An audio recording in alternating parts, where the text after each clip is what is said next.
ट्याक्कै 11 बजे हामी पोखराबाट नयाँ पुल आइपुग्यौँ र हाम्रो गन्तव्य अब यहाँबाट सुरु हुन्छ। एकदमै है यतैबाट सुरु नि हो। यही नयाँ पुलबाट सुरु हुँदैछ र नयाँ पुलबाट हामी अब कता जान्छौँ भन्ने अझै पनि ठ्याक्कै टुङ्गो छैन। उहाँहरूको बकबकलाई एकैछिन थाती राख्दै यात्राको बारेमा कुरा गरौँ। दुई साथीहरू चितवनबाट पोखरा, पोखराबाट नयाँ पुल हुँदै कोखेडाँडा, मोरे डाँडा, पुनहिल र घोरेपानीको यात्राका लागि निस्किसक्यौँ। पहिलो दिनको यात्रा नयाँ पुलबाट यसरी सुरु भयो।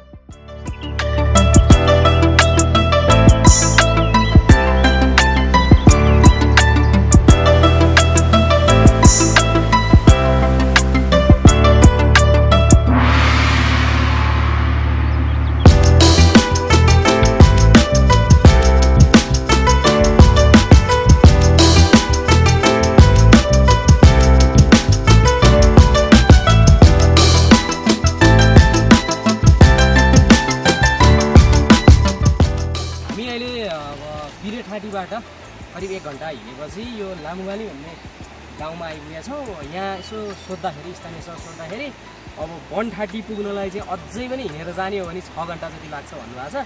अहिले करिब 1:45 भयो भनेपछि 7:45 बजेतिर चाहिँ हामी पिरेठाटी बनठाटी पुग्छौँ। अब के हुन्छ यात्राको क्रममा, अब उल्लेरी बस्ने कि बनठाटी बस्ने, अब यात्राले नै अगाडि पाएको।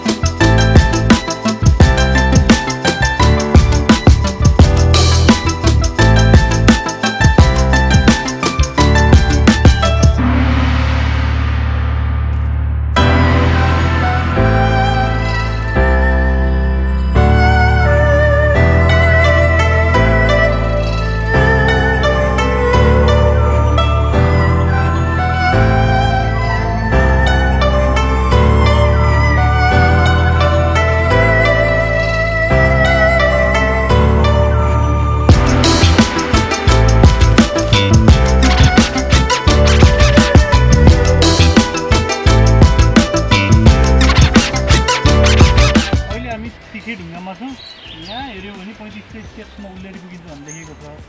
यही स्टेप्सहरू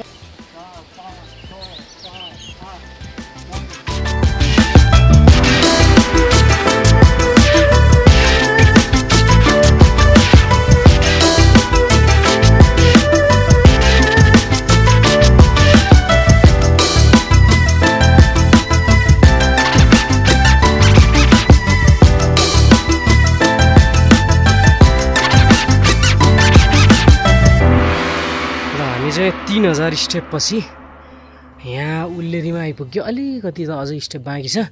आशिष भाइको चाहिँ 3000 स्टेप हो, मेरो त घडीले 5500 भन्दा नि माथि आइसक्यो। अब खुट्टा अलिक सानो भएर पाइला धेरै भानी हुनसक्छ। तर हामी करिब 1 घन्टा 35 मिनट जस्तोमा चाहिँ तलबाट आयौँ। तिखेढुङ्गाबाट चाहिँ सबै उकालो मात्रै हो, कुनै पनि तेर्सो बाटो छैन। पुरै उकालो हो, उकालो छ। पसिना चाहिँ राम्रैसँग छुटायो। ल उल्लेरी अब आयो। हामी अहिले 5:15 जस्तो भयो। अब यसपछि हामी चाहिँ यहाँबाट बनठाटीतिर लाग्छौँ।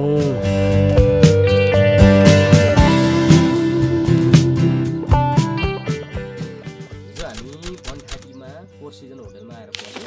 अब आज करिब 8 बज्न लागेको छ। यो पानी खाएपछि चाहिँ हामी अब मोरे डाँडाको लागि निस्किन्छौँ। यो बनठाटी त्यो हामी फोर सिजन होटलभन्दा थोरै माथिबाट चाहिँ यो साइड अब हामी पर्वत हुँदै अनि त्यसपछि फेरि म्याग्दी, कोखेडाँडा पर्वत अनि म्याग्दी को मोरे डाँडामा जान्छौँ। प्रोबेबली 4-5 घन्टा लाग्छ भन्नुभएको छ यहाँ लोकलहरूले। 4-5 घन्टामा हामी त्यहाँ पुग्छौँ। अनि मौसम चाहिँ खासै खुलेको छैन। लेट्स सी के कस्तो हुन्छ। अब यहाँबाट चाहिँ यो बनठाटीबाट चाहिँ खासै भ्यूहरू राम्रो देखिने रहेछ। हिमचुली हिमालको मात्र राम्रो देखिने रहेछ। अलि राम्रो देखिने भनेको चाहिँ ओहो छोपिसक्यो। ल अलि यता आउनु पऱ्यो। यहाँबाट चाहिँ उल्लेरी बजार यस्तो राम्रो, उल्लेरी बजार चाहिँ उल्लेरी गाउँ भनौँ। उल्लेरी गाउँ चाहिँ जसलाई हामीले हिजो छोडेर आएका थियौँ, त्यो उल्लेरी गाउँ चाहिँ मजाले यतापट्टि कुनामा जस्तो देखिँदो रहेछ। एकदम दामी देखियो। सिन चाहिँ आज खासै खुलेको छैन, हुस्सु लागिरहेको छ। तर मौसम चाहिँ एकदम एक्साइटिङ, एकदम जोली टाइपको मौसम छ।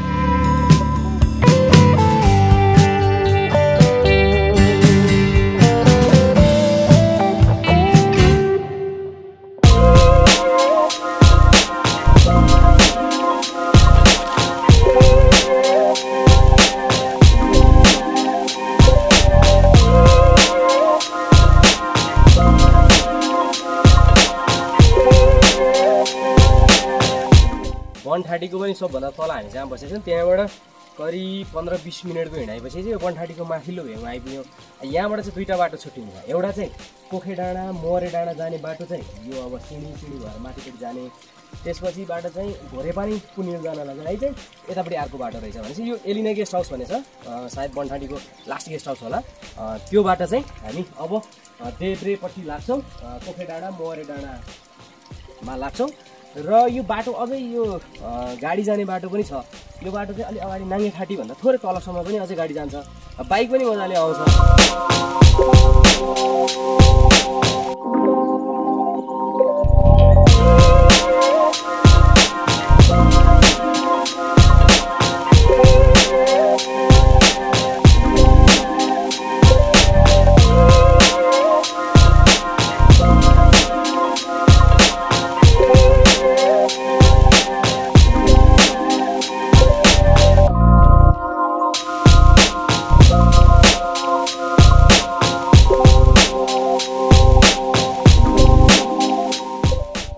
अहिले हामी तापराङमा छौँ, आमा कटेजको अगाडि 1.5 घन्टाको हिँडाइपछि यहाँ आइपुगेका छौँ। यहाँ चाहिँ अब सुप बेस्ट केही खाएर त्यसपछि अगाडि कोखेतिर हिँड्छौँ। कोखेको लागि 2 घन्टाको बाटो।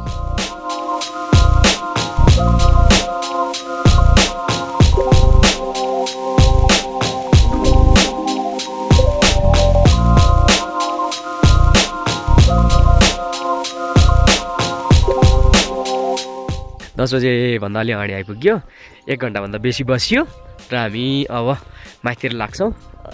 यो बाटो हो। अब यहाँबाट चाहिँ 3000 मिटर माथि पुगिन्छ। अब 2700 हो यो, 3000 मिटर माथि पुगिन्छ। अलिक चिसो बढी नै हुन्छ माथि भन्ने कन्सेप्ट छ। यहाँ राम्रै रहेछ, खानपिन राम्रै लाग्यो। र अब अगाडि पनि एउटा मात्रै होटल, यहाँ एउटा मात्रै होटल, माथि गएर पनि कोखे डाँडामा पनि एउटा मात्रै होटल, र त्यसपछि मोहरे डाँडामा चाहिँ कम्युनिटी होमस्टे भन्ने टाइपको चाहिँ छ। अगाडि बढौँ।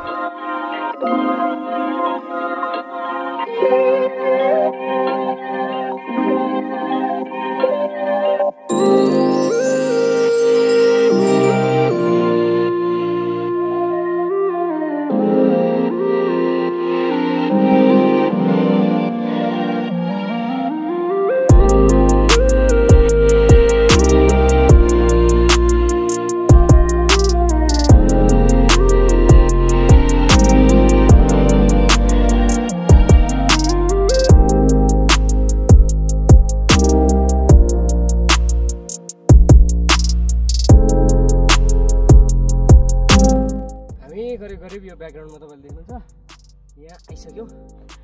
कोखेमा आयो, 1 बजे आउने भनेको 1 बजेर 10 मिनट चाहिँ भयो। 10 मिनट हामी लेट भयो।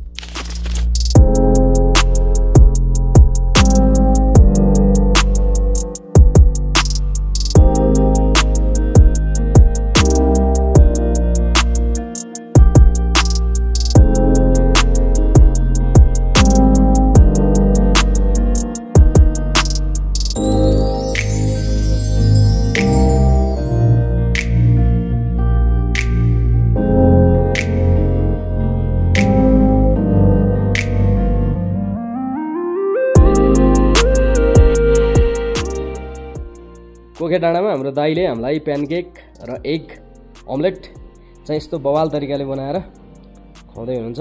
अब हजुरहरू पनि आएर यहाँ चट्ट लाएर बस्ने खाने सबै गर्न पाइयो।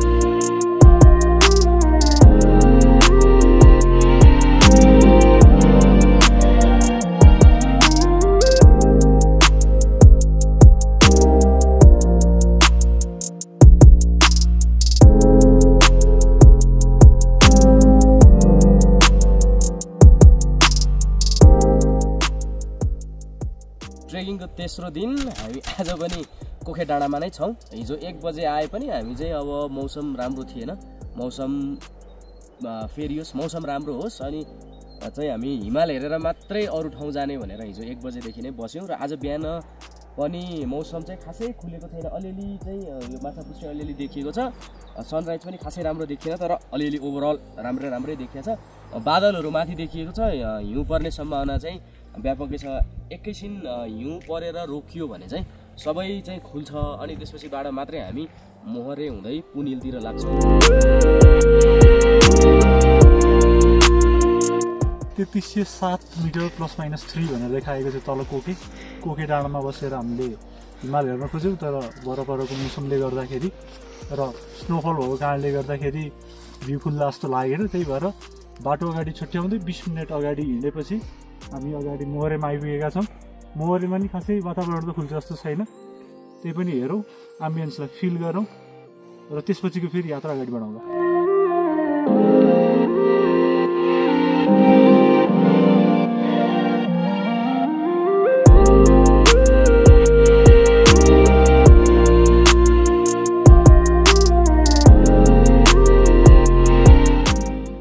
अहिले चाहिँ हामी मोहरे डाँडामा छौँ। मोहरे डाँडाको यो भ्यू पोइन्टमा छौँ। भ्यू त केही पनि देखिएको छैन, तर जे होस् यहाँनिरको जुन कम्युनिटी लज छ त्यो चाहिँ देखिएको छ। यो चाहिँ खासमा महावीर पुनजीले चाहिँ इस्टाब्लिस गर्नुभएको, स्टार्ट गर्नुभएको हो। यहाँ सुरुमा टावर चाहिँ पहिला सुरु यहाँ टावर लिएर आएर नेटवर्क चेक गर्दा इन्टरनेटको लागि चाहिँ सुरुमा यहाँ टावर, त्यसपछि क्याम्पिङबाट सुरु भएर यो कम्युनिटी लज बनेको हो। अहिले चाहिँ अब महावीर सरले चाहिँ यो चलाउनुहुन्न, कम्युनिटीले नै चलाउँछ। नागी कम्युनिटी होमस्टे भन्ने छ, त्यसले चाहिँ चलाउँछ।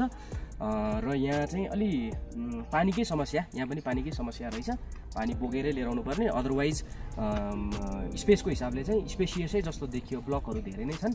र मौसम चाहिँ अब खासै राम्रो छैन। अब यहाँबाट चाहिँ हामी पुनिलको लागि चाहिँ हिँड्छौँ, करिब 2 घन्टाको वाक हुन्छ होला। मौसम अलिकति खुलेको जस्तो भयो बाटोमा भने चाहिँ एउटा दह छ, काली दह भन्ने, त्यो काली दह भन्नेमा चाहिँ पुग्छौँ। मौसम खुलेन भने त त्यहाँ जानुको कुनै तात्पर्य नै छैन, हामी त्यहाँ पुग्दैनौँ र सिधै पुनिलको लागि चाहिँ हामी अहिले प्रस्थान गर्छौँ।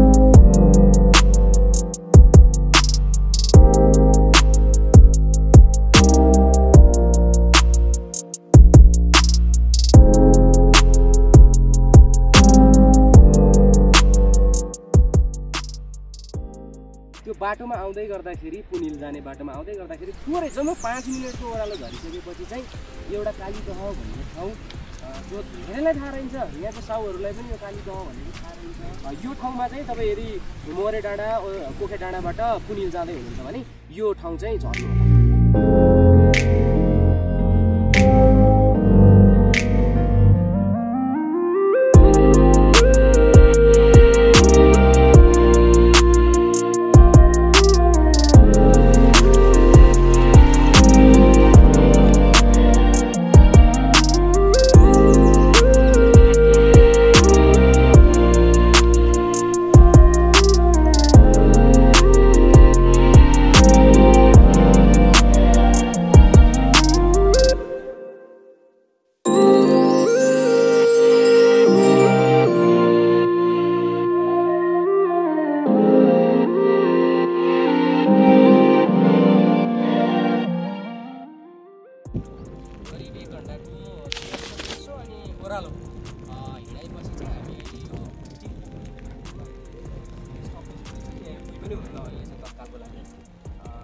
हावा चाहिँ बिस्तारै चलाएको छ, पानी पनि परिरहेको छ, पानी परिरहेको छ। यो बाटोको साटो चरा पनि उड्न सकिरहेको छैन। चरा पनि अघिदेखि हामी हेरिरहेको छौँ, 10-15 मिनट भयो यहाँ बसेको।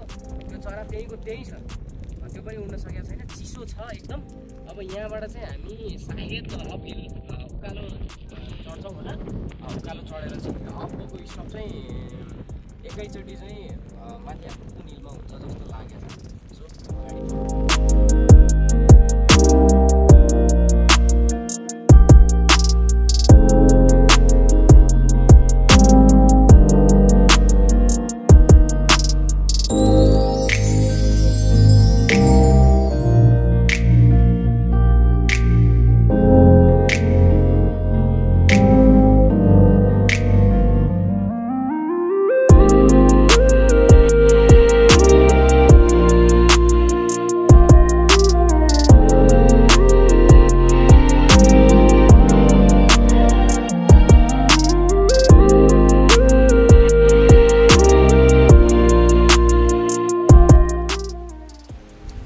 करिब 2 घन्टा 15 मिनटको हिँडाइपछि चाहिँ हामी मोहरे डाँडाबाट पुनीको टपमा आइसकेका छौँ। सिधह हुँदै आउँदै गर्दा पनि जम्मा 2.5 घन्टा लाग्यो भनेपछि नर्मली हिँड्ने भने पनि पाउने 2 घन्टामा चाहिँ आइपुग्दो रहेछ। गाह्रो छैन ट्रेन।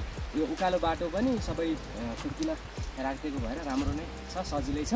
यो पानी पर्दाखेरि पनि खासै मतलब भएको छैन। अब टपमा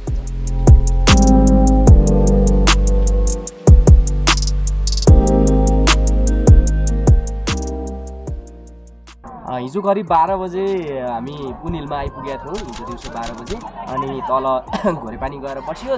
दिनभरि रातभरि यस्तो पानी पऱ्यो कि 3000 मिटरमा पनि त्यस्तो पानी पर्दो रहेछ भन्ने पहिलोचोटि थाहा पाइयो। र आज फेरि बिहान उठ्ने नउठ्ने भन्दै हामी अब पानी चाहिँ पर्दैन भन्ने भइसकेपछि चाहिँ हामी माथि चढ्यौँ। माथि चढेपछि यस्तो राम्रो भ्यू देखिरहेको छ। हुन त सबैको टप मोस्ट त देखिया छैन हिमालको, तर तल अझै खुल्दैछ। एकैछिन हामी यहाँ बस्छौँ अनि फेरि हाम्रो यो ट्रेकिङको ऊर्जा चाहिँ बढेर आयो। अनि हामीले के सोच्यौँ भने 3 दिन लगाएर जसरी हामी पुनिल आइपुग्यौँ त्यसरी नै 1 दिनमा हामी पोखरा पुग्ने भनेर अब यहाँबाट चाहिँ हामी मोहरे अनि कोखे अनि त्यसपछिबाट बनठाटी हुँदै बनठाटीबाट चाहिँ गाडी चढेर हामी आज पोखरा जाने प्लान छ। अनि त्यहाँ पोखराबाट पनि हामी चितवन नै फर्किने प्लान छ। 1 दिनमा पुनिलबाट हामी चितवन जाने प्लान गरेका छौँ। लेट्स सी कहाँसम्म आइपुग्छ।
यो चाहिँ हो हिउँ पर्दाखेरिको कोखे डाँडा।